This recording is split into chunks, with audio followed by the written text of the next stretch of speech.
കേന്ദ്ര തൊഴിൽ സഹമന്ത്രി ശോഭ കരന്തലജ ഇന്ന് മുനമ്പം സമരപന്തൽ സന്ദർശിക്കും. ഭൂസംരക്ഷണ സമിതിക്ക് കേന്ദ്ര സർക്കാർ പിന്തുണ അറിയിക്കാനാണ് കേന്ദ്രമന്ത്രിയുടെ വരവ്. സമരം 33-ാം ദിവസത്തിലേക്ക് ഇന്ന് കടന്നു.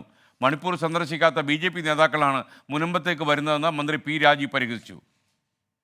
BJPയുടെ പ്രധാനപ്പെട്ട നേതാക്കന്മാരെല്ലാം വരുന്നുണ്ടല്ലോ. ഒന്ന് മണിപ്പൂരിലൊന്ന് പോക്കോടെ ഇവർക്ക്. മണിപ്പൂരിൽ ഇത്രയും നടന്നിട്ട് പ്രധാനമന്ത്രിക്ക് ഇതുവരെ ഒരു സമയം കിട്ടിയിട്ടില്ല. അവിടേക്കൊന്നും തിരിഞ്ഞു നോക്കാത്ത ആളുകൾ ഇവിടേക്ക് വരികയാണ് ചെയ്യുന്നത്. എന്നാൽ വർഗീയ ധ്രുവീകരണത്തിന് BJP ശ്രമിക്കുന്നു. രാഷ്ട്രീയമായി എന്തെങ്കിലും നേട്ടമുണ്ടാക്കാൻ കഴിയുമോ എന്ന ശ്രമം UDF-നകത്ത് കോൺഗ്രസ് പ്രതിപക്ഷ മേധാവും കൂട്ടരും നടത്തുന്നുണ്ട്.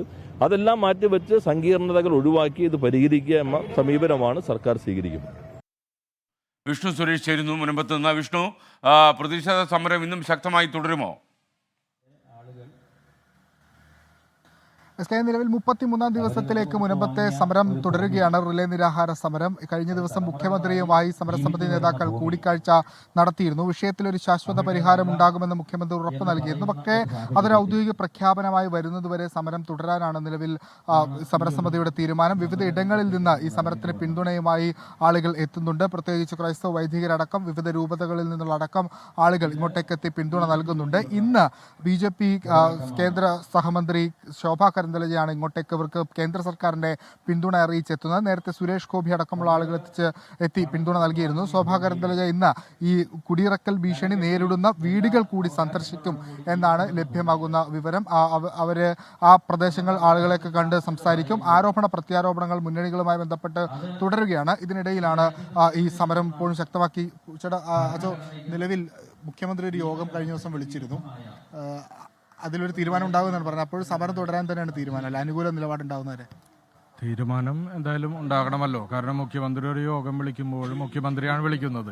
ഇവിടുത്തെ ജനങ്ങൾക്ക് അതുപോലെ സമരസമിതി അംഗങ്ങൾ അതിൽ വലിയ പ്രതീക്ഷയുണ്ട്. ആ ഒരു യോഗത്തിൽ എല്ലാം തീരുമാനമാകും എന്ന് തന്നെയാണ്. കാരണം ഭരണവർഗത്തിന് ഇതിന് ഒരു സൊല്യൂഷൻ ഉണ്ടാക്കുവാൻ സാധിക്കുകയുള്ളൂ. അപ്പോൾ അതിൽ വലിയ പ്രതീക്ഷ ജനങ്ങൾക്കുണ്ട്. ഈ വൈദികർ ഇങ്ങോട്ടേക്ക് എത്തുന്നത് ഒരു ധ്രുവീകരണത്തിന് വേണ്ടിയാണ്, ചില തെറ്റായ സന്ദേശങ്ങൾ നൽകുന്നു എന്നൊക്കെ ഒരു ക്യാമ്പയിൻ നടക്കുന്നുണ്ട്. പ്രത്യേകിച്ച് വഖഫ് മന്ത്രി അടക്കമുള്ള ആളുകൾ അത്തരത്തിലുള്ള ക്യാമ്പയിനുകൾക്ക് നേതൃത്വം നൽകുന്നു. ബിനോവിഷ് അടക്കം അങ്ങനെ പറയുകയും ചെയ്തിരുന്നു.